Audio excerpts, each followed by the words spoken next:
Well, hello, everybody. Welcome to the Calvary Chapel Salmon podcast. My name is Jordan. That's Bobby. As many of you know, Hagen is right now in the Philippines. He's been there, golly, by the time this drops, for almost 2 whole weeks. And he'll be coming back on Tuesday. But I figured that while Hagen was gone, I would grab Bobby and we would talk about VBS. We would talk about children's ministry. Bobby, you're a teacher, right? I am. What Yes. do you teach? I teach art and special education. Okay. And how long have you been doing that? Since 2011. Okay. So that's 15 years now. Wait, no. Yeah, 15 years. Yeah. Yeah. I was testing myself on my own math. Right on. What's your favorite part about being a teacher?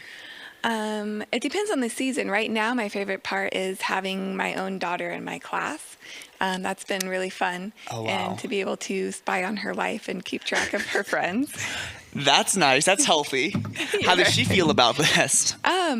Actually, last year was our first year, and it went very positive. Nice. I wasn't sure. I had a big talk to her about how she is not allowed to disrupt my classroom, and it went well. It's Bethany, right? Yes. Am I allowed? Is it Too late. saying Yes. names? Yes, I can always Bethany. block it out. Okay. Yeah, it's Yeah.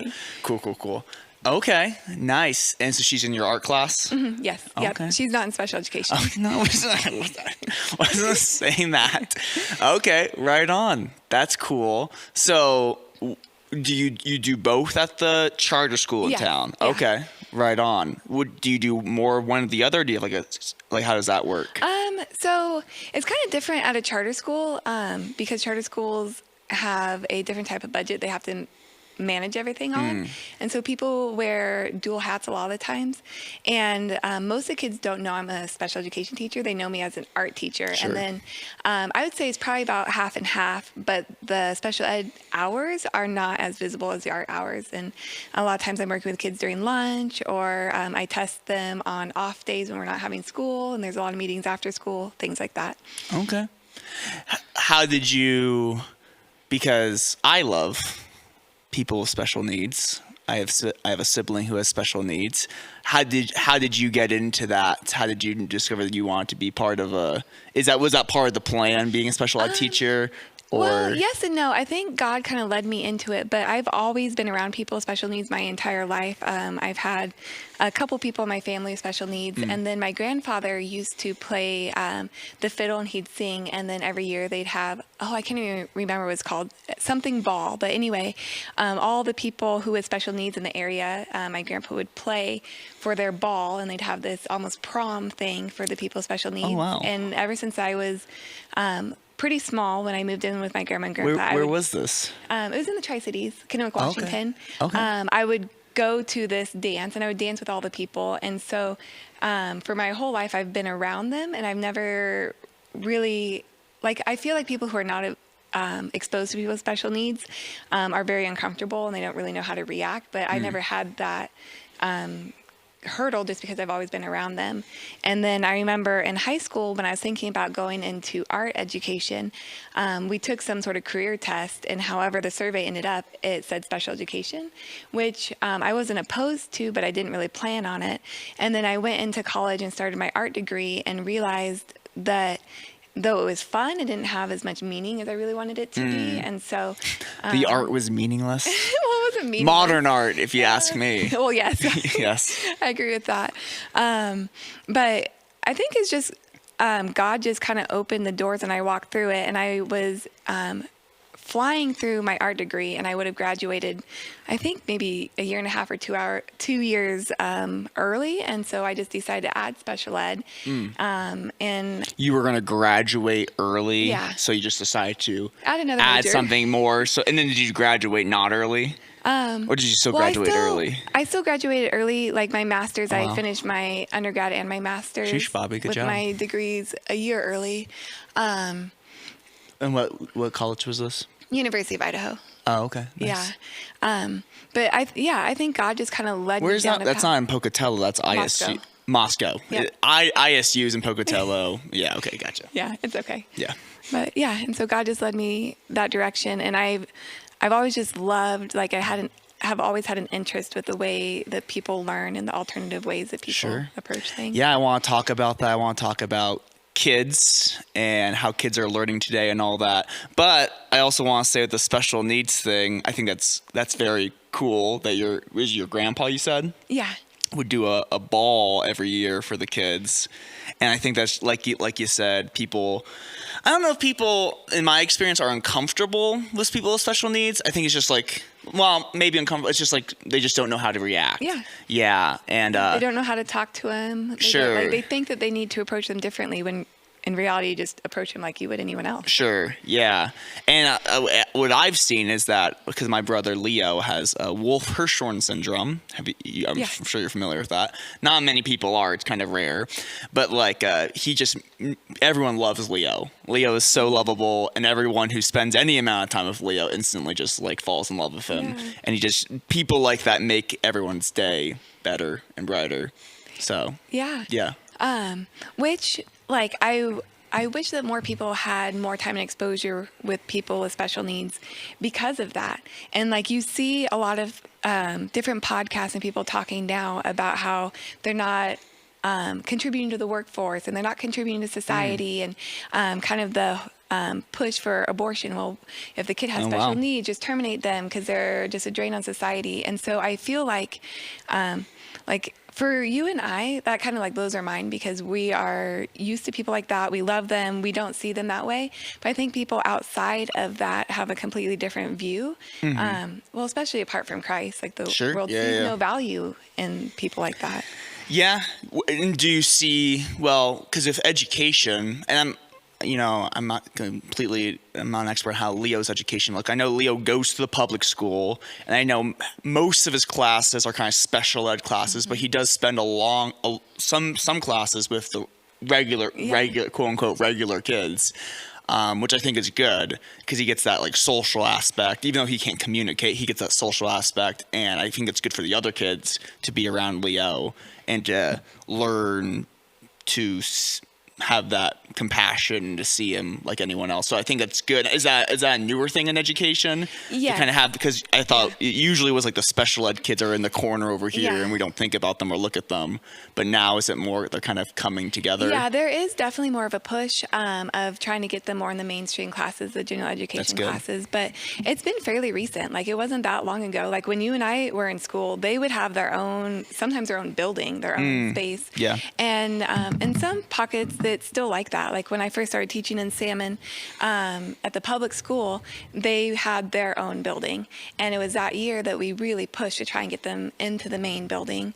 And that wasn't even that long ago. Sure. Yeah. And it's so good for the other kids to like, because it requires a degree of patience. It requires a degree of just like, okay, this person, I need to be more considerate of this person, and that's a healthy thing for a ninth grader to have to think about and do. To think outside themselves, and to realize, oh wait, I can't treat this person. It's not okay for me to treat this person differently. Like I need to. Yeah, I think that's really healthy. And to be able to see value in all life, like no matter what the disability, there is still some value in their life and what they can contribute. Sure. And maybe they're not making money, which seems to be the world's view of value. Yeah. But there's something else. Yeah. And there are like what you said, people are sometimes talking about abortion, all that. That's awful, and I don't see that at all.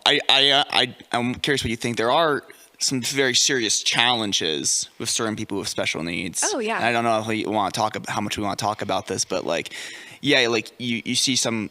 It's just like you see some people or things like, and it's just like that's a hard life. Because it's just there's different degrees of special needs. Yes. Like my brother Leo's very chill. He's very mellow. He goes with the flow. He listens. He doesn't communicate, but he'll do what my parents want him to do.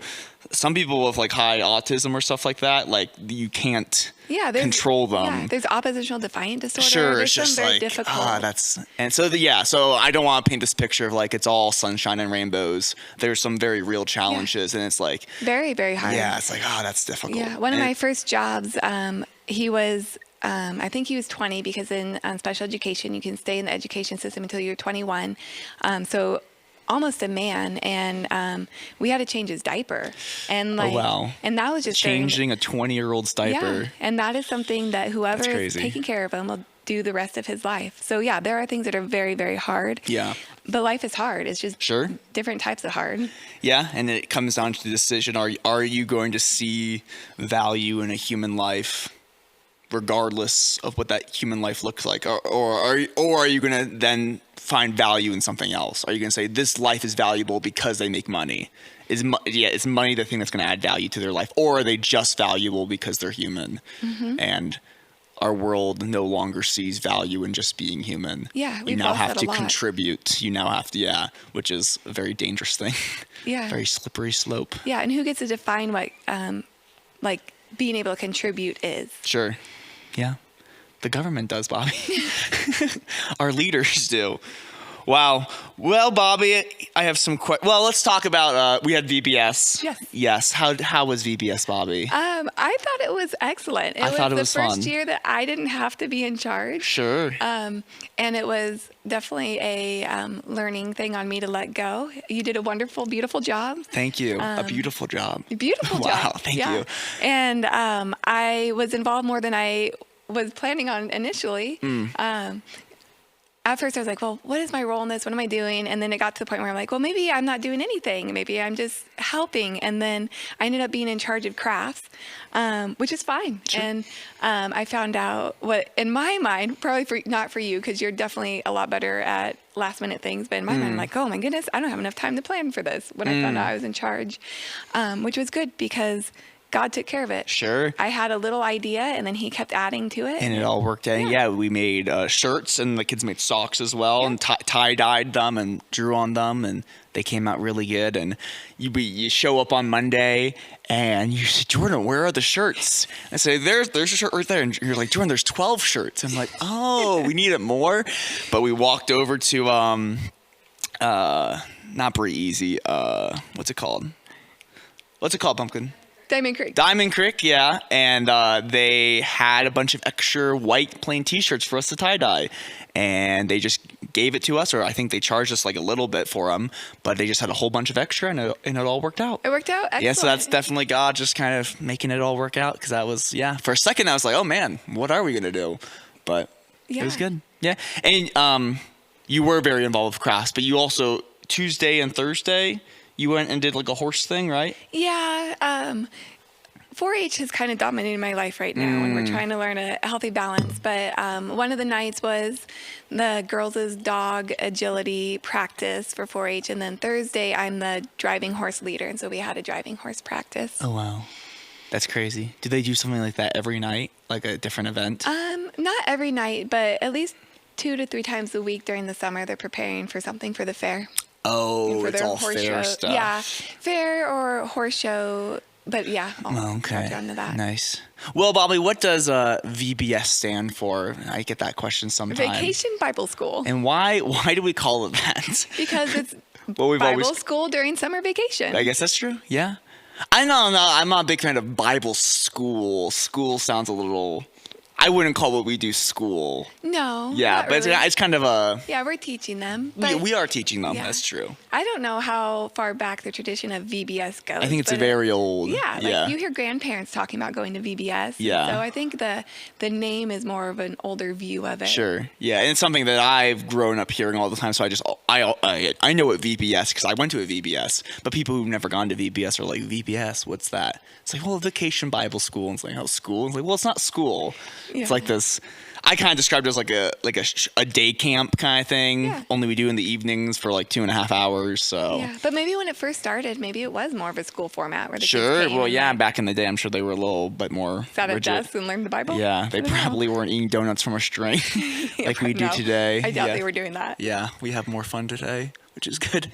Yeah, but yeah, no, it was good this year. How long have you been doing VBSs here?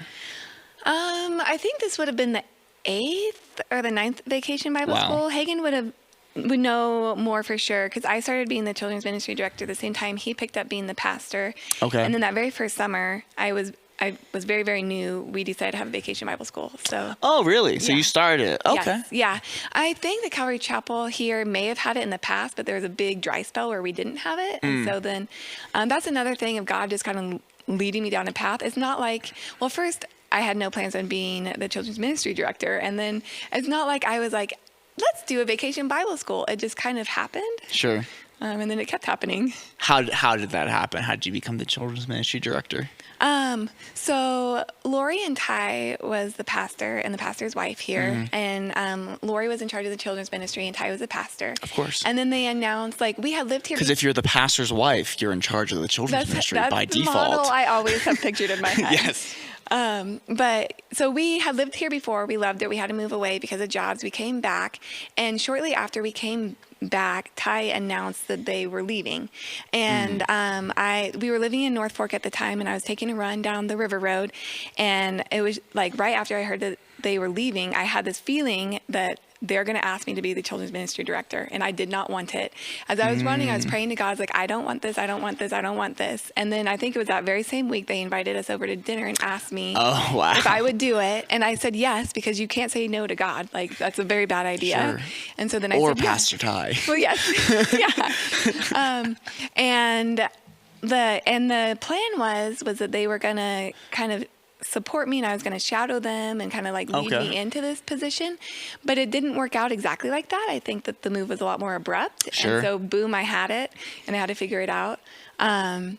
And God just kind of carried it. And not only became the children's ministry director, I also became the director of the Awana program that Lori had just barely started, like a week before she left. I didn't realize that either. Oh, Yes. wow. That's So you just kind of started that as well. Yes. Well, no, she started it and then left. Like it. Sure. Like, Well, okay. Yeah, it was a very baby thing, and then she got it all set up. She did a wonderful job setting it up, and then it ended up being my thing, which I didn't do Awana growing up, so I had a very steep learning curve. At least I had been involved in Vacation Bible School, but Awana I had no idea.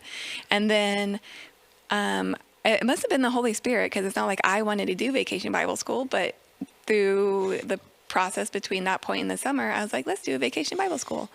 And God took care of it, and it was awesome. Yeah. Turned out really well. Right on. We had tons of volunteers, tons of kids. We were over at the old campus, and so I call it a campus because it feels like a campus. There's buildings everywhere. Sure, yeah. But yeah, it worked out. Nice. That's cool.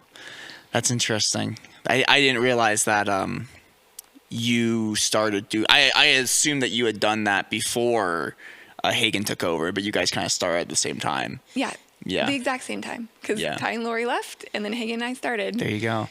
And I've heard that you've just been waiting for Hagen to find his wife to take that job from you. Yes, the entire time I felt like I was just kind of the bridge until the real person would come, which I pictured would be a wife. And so the whole time I've been trying to set Hagen up with a wife, which was not my place and did not turn out well, because I just pictured that, like, okay, the wife will come, she will take my place, and I will leave. Yes. And then the wife never came. And instead the wife, it's me. But I'm just as good as a wife for Hagen. You're doing a great job. That's right. I'm just as supportive. Wow. So, Bobbi, you work a lot with kids. You're a teacher. You've done children's ministry. What do you think is I was kind of thinking about this, and I'm curious what your answer is. What do you think is the biggest challenge facing kids today? And when I say kids, I don't really mean like high schoolers, but like kind of the younger kids who are kind of growing up. Oh, you can include high schoolers as well. Yeah, I think it includes high schoolers too when I think about it. I think it is a lack of purpose and identity. And like, if you think about high schoolers, back when I was a high schooler, which was a long time before you were a high schooler. How old are you? Well, do you want to say how old you are? I'm not going to say how old I am. Okay. You can just guess. Everyone guess in the comments down below how old Bobbi is. The lower the number, the better. Yes. Yeah. But we had jobs, and jobs were not hard to come by. And we had, it felt like more time on our hands because so much of our time was not being consumed by devices. And so it wasn't hard for us to get a job because we weren't competing with adults. Like now I go to Burger King, for example, and 90% of the staff are people who are older than I am. I'm like, where are the high schoolers going to work when the adults are working the high schoolers' jobs? And so there's a combination, and it's way more complicated than what we have time to talk about. Sure. But that's what I see the biggest problem is lack of purpose and identity. And that starts little all the way up. And I also think Those 5-year-olds need to go get some jobs. not jobs, but they need to have. So there's this idea of the phone-based childhood versus the play-based childhood. And so before phones, children would get together in the neighborhood and play. Yes. And they would practice arguing. They'd practice building things together. They'd practice problem solving. Like maybe sometimes they'd punch each other and work it out and be friends again. Yeah. And you don't see that anymore. Like kids are not, people are worried about safety. Would you say that you see that more? Well, by and large, that's definitely true. That's something that doesn't happen as much anymore. Do you think in Salmon in particular that happens more than in other places because of the small community that we have? Yeah, I think we have kids outside more and doing a little bit more. Sure. But yeah. I think that the problem of kids being completely consumed by devices is everywhere. Sure. It's insane. Oh, yeah, definitely. Yeah, and I see it massively in the classroom. Like, I've taught long enough where I taught before the phone-based childhood, and now I'm seeing it's almost like second generation where kids who grew up on phones are now raising kids on phones. Yes. Have you seen Toy Story 5? I have not. It's a very good movie. You should watch it. But the whole plot of the movie, not to spoil it, is that the little girl who plays with the toys gets an iPad. Yeah. And the challenge there of iPads. And actually, I think they for being a Disney Pixar movie, I think they do a very good job of showing like, hey, like this is the dangers of technology and this is why it's not good to be completely consumed by this. But also they say, well, but the technology also isn't completely all bad. Like there are some. Yeah. So they find a good middle ground. I'm not a Luddite, and technology is value neutral. You're not a what? A Luddite. What is that? Somebody who is like afraid of all technology. I've never heard that expression before. A Luddite? Yeah, Google it. That's interesting. Yeah. Huh. But anyway. Sounds biblical. It does, like but the it's not. Levites and the Luddites. Yeah, it's not in the Bible. Interesting. But like technology is value neutral, which means it's not essentially good and is not essentially it's like a gun. evil. Yeah, it's just a thing. It's a tool. Yeah. But obviously in our sin fallen world, we Luddite or a Luddite? Luddite. Luddite. Okay. I haven't heard that either. Okay, nice. Cool. Yeah.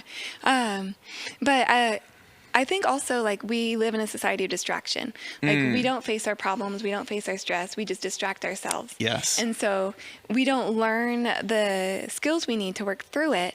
And so this value neutral thing has become our escape, just like maybe drinking has become your escape, or maybe pot has become your or whatever the escape is. That's what this has become. It's become our escape from actually facing things we need to work on and the hard things in life. Yeah.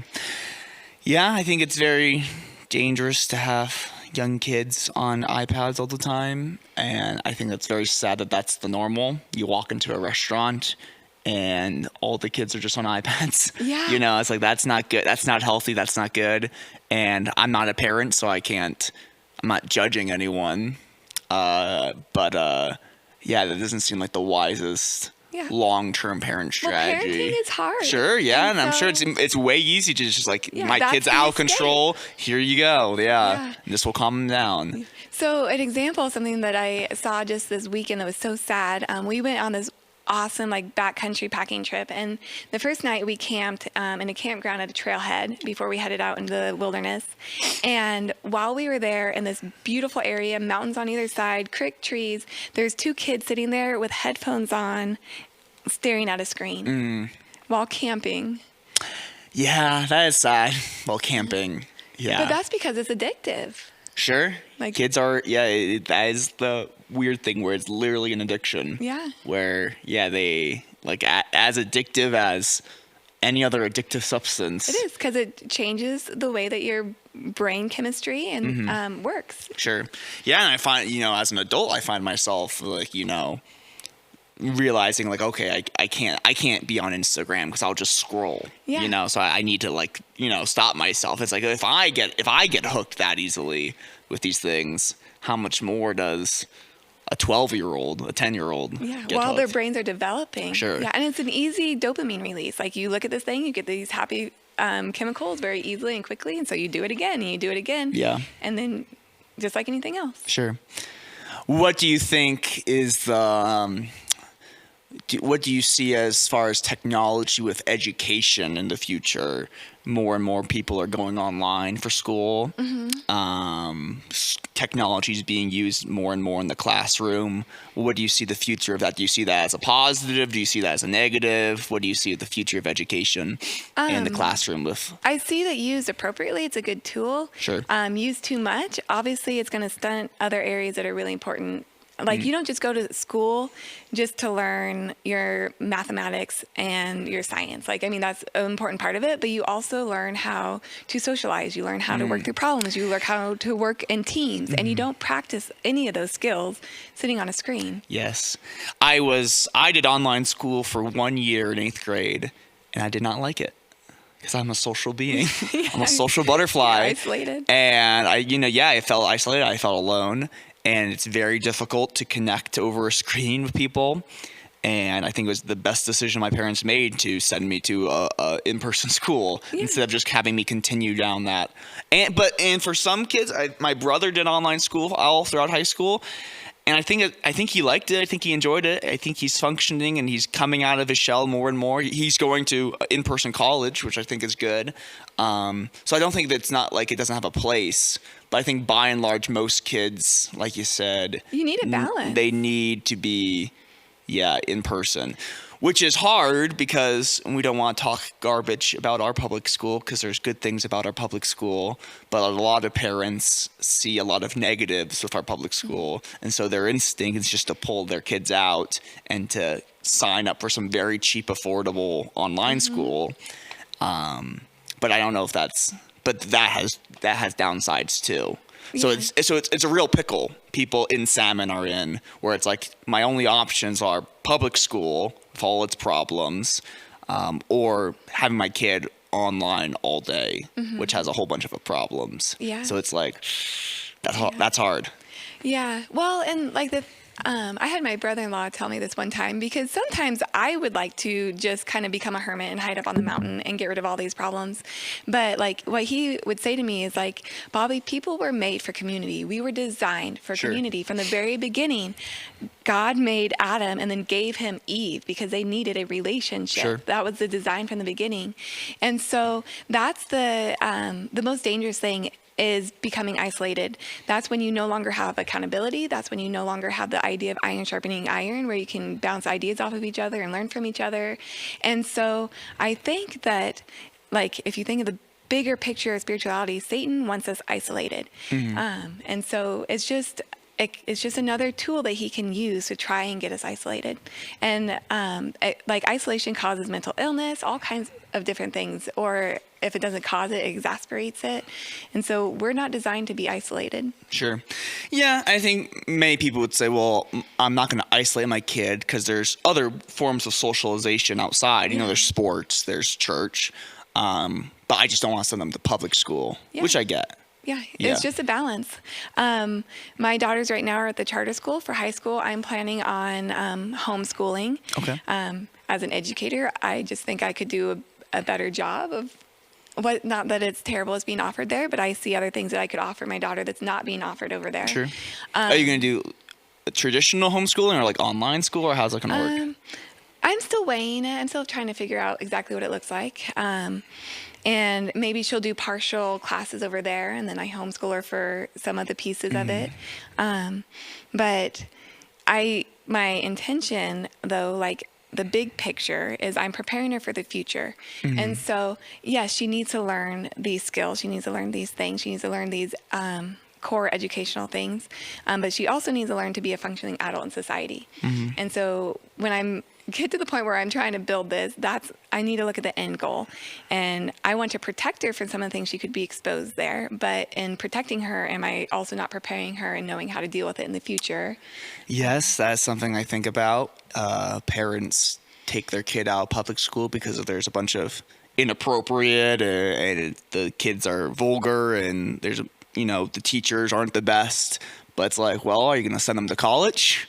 Because in college, people are like that too. And it's like, I'm not saying just throw them to the wolves, but that's just something I think. And again, I'm not a parent, so I'm not judging anyone, but it's just something I think about, where it's like, it's like, and it's individual. Each kid is different. Sure, every kid's very different. And some kids thrive over there and they're still able to hold on their faith and they get through just fine. And some kids you watch go over there and they fall to pieces. And so you need to know your child and what they need and what's the best way to build them into being an adult. Because as a parent, that is your number one purpose is to create, well, not create, but like form, mold. Yeah, mold a functioning adult. Yeah. Someday. Yeah. Yep. What do you think about AI? AI in education? I think they all use them. Yeah. They all use it. It's just every kid's cheating with AI. They are, yeah. I would say 95% of kids use AI to cheat in school, probably. Yeah. This might be an unpopular view of it, but I don't think it has a place at all in education. Okay. I feel like, for example, art is an easy example because it's a You don't like AI art? No, it's a completely creative means. And I have seen, like in the beginning of my career, I could give an open-ended project and just let kids picture in their heads what they want to create and they could do it. Now, because of the lack of practice of forming images in their head and creating it themselves, I rarely have a student that have an open-ended project. Like I literally have to create an example on the board, walk them step by step through how to create it. And half the time they're still asking to pull up images on the internet to look at, to be able to copy from or to trace. And so AI has its place. The death of imagination. Yeah, but I think overall it does, it skips the step of you having to create yourself. Like you might have an idea of, for example, create like you have to write in your description, create a moody image with stars in the sky and a lady standing on the edge of an ocean, for example. And so, I mean, you have a little bit of that you can kind of type out, but the fact of actually picturing in your head every single piece of it, you no longer do. AI just creates it, and you look at it and you're like, wow, that's a cool image. That's better than what I could do. But that's not the purpose of creating. Sure. So AI has no place in art as far as art education. I don't think. But how about real education? Okay. No, I'm kidding. No, that's a fair question. I don't think it has a place in writing papers. I don't think it has a place in anything. Like, your brain is like a muscle. If you don't use it, I agree. It prunes its synapses. Like you go through phases in life where your brain prunes parts that you don't use. Sure. So if you're not using it, then it goes away. Yeah. The argument against that, I'm not making this argument, is, well, kids are using it no matter what. And now there's, you can ask AI to write a paper, and then you can ask that AI to make it appear as if you wrote it. And then you can ask AI to make it AI detection proof. And I know, teachers have these ways of checking if something is AI or not. And even at our school, I did like a little skit drama class, and I had the kids write short stories.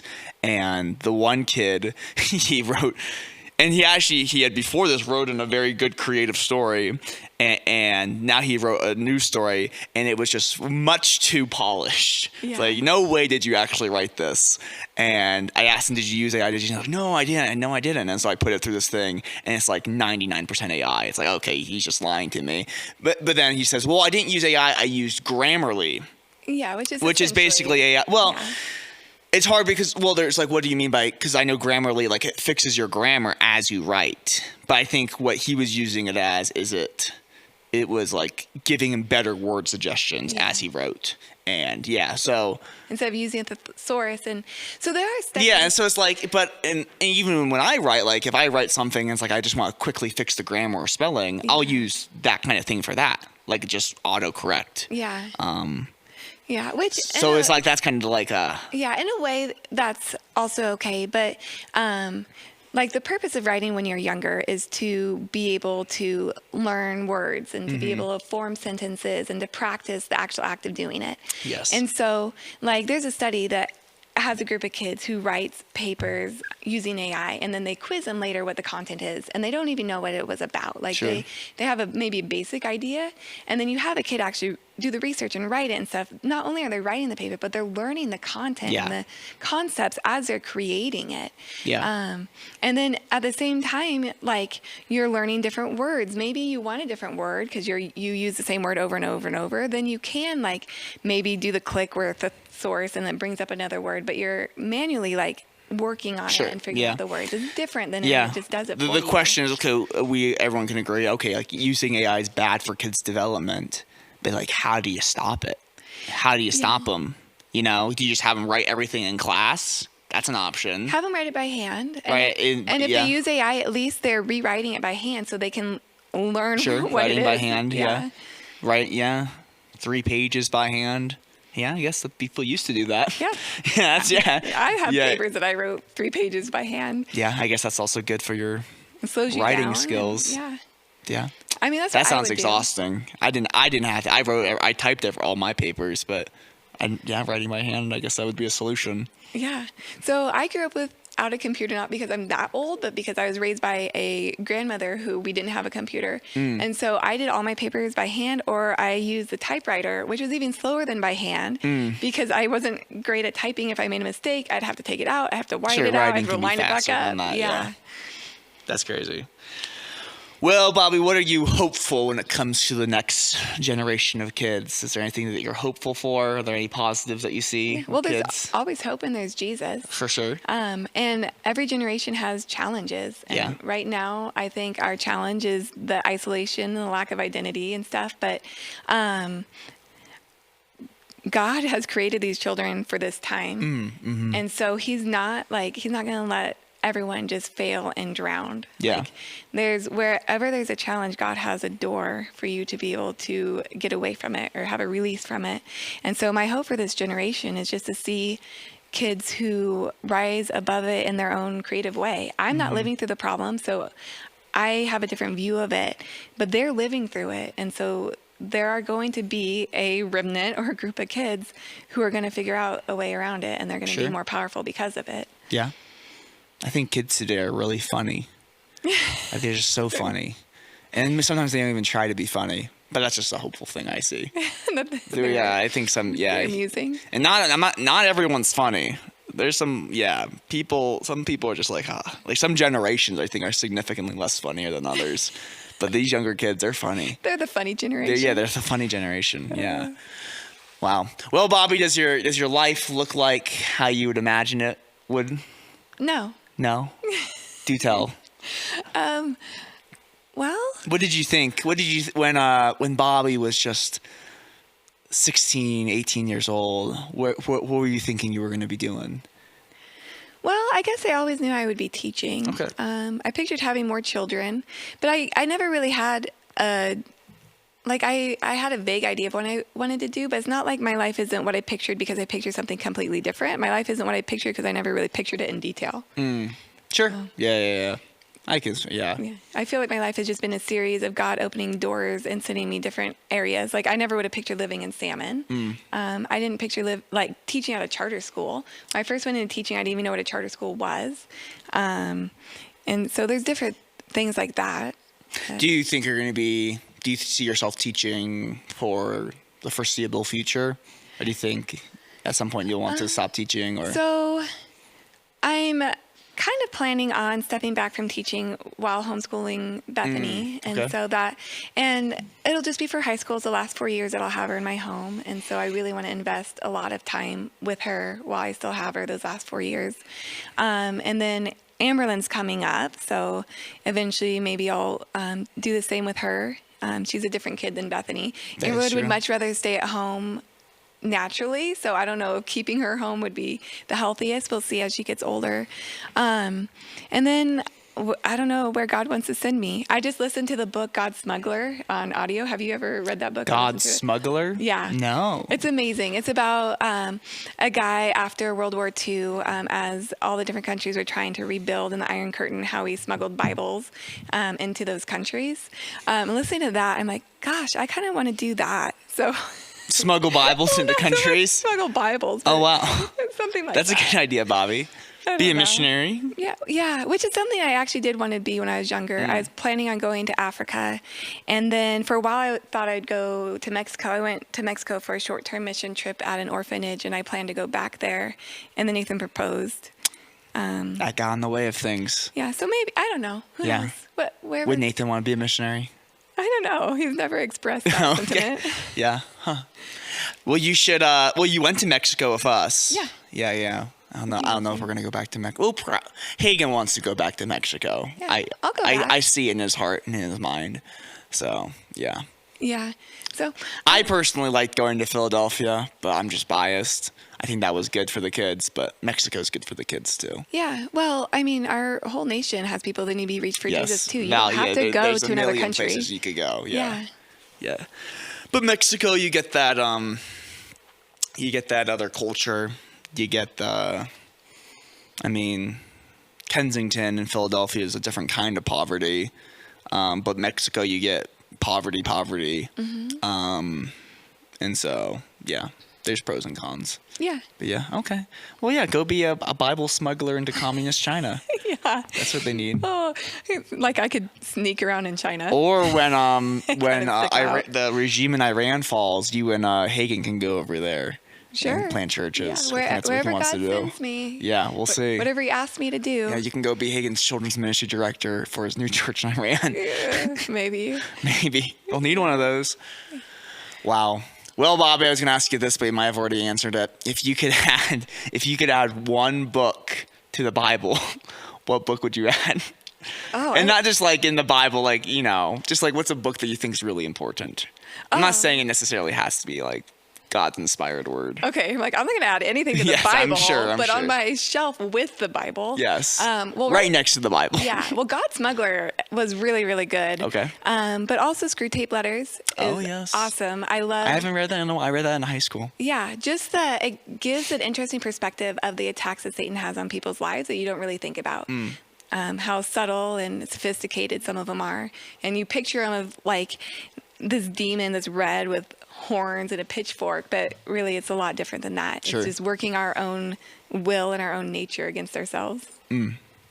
How many books do you read, would you say? Are you a big reader? I was a big reader until I had children. Now I'm a big audiobook listener.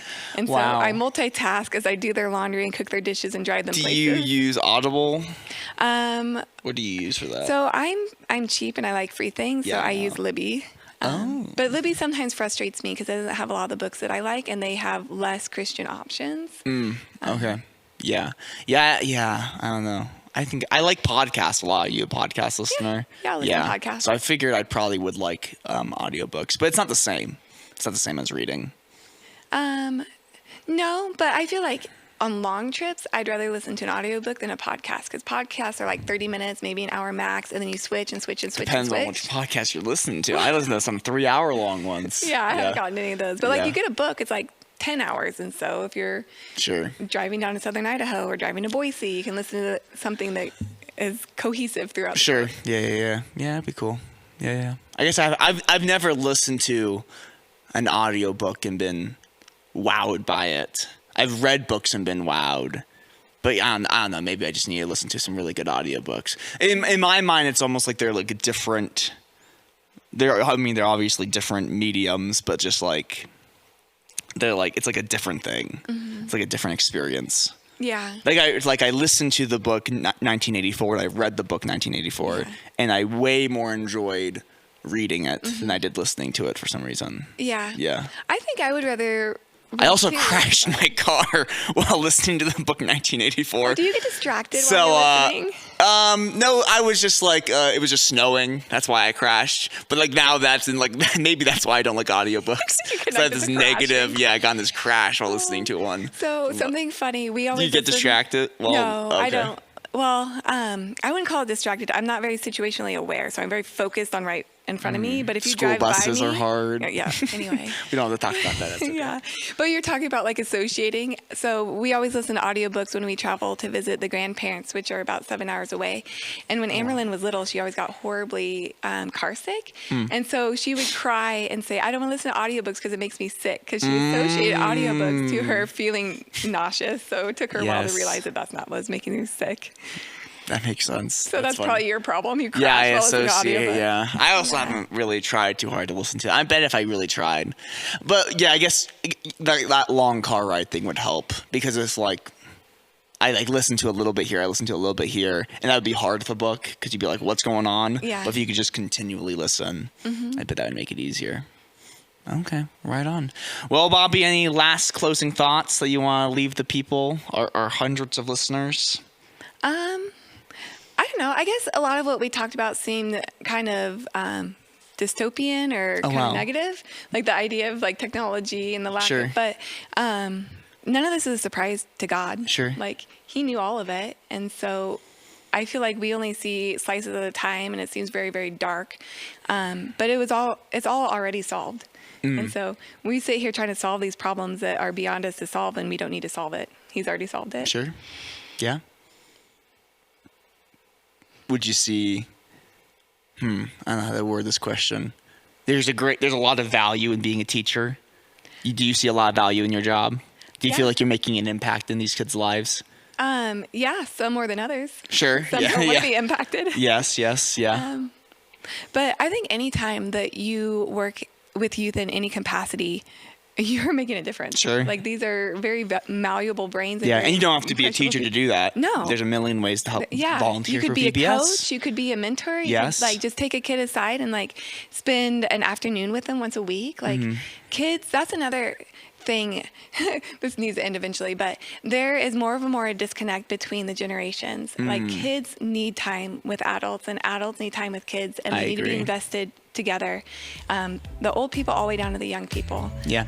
And that's the really good thing about sports or 4-H, whatever you do over there with the horses. But it's just like, you have the mentors and the kids, and they spend a lot of time together. Yeah. You have the coaches and the kids. Yeah. And there's a lot of value to that. Yeah. And I think kids need adults who care and invest in them. That's part of where they get their purpose and identity. Yeah, right on. Cool. Well, Bobbi, thanks for chit-chatting with me. Yep. It was a good time. Maybe we'll have to have you back on, and we'll have Hagen quiz you on stuff or whatever. But yeah. Okay. Well, we'll talk to you later. Sounds good. See you. Thank you. Bye. That wasn't too bad.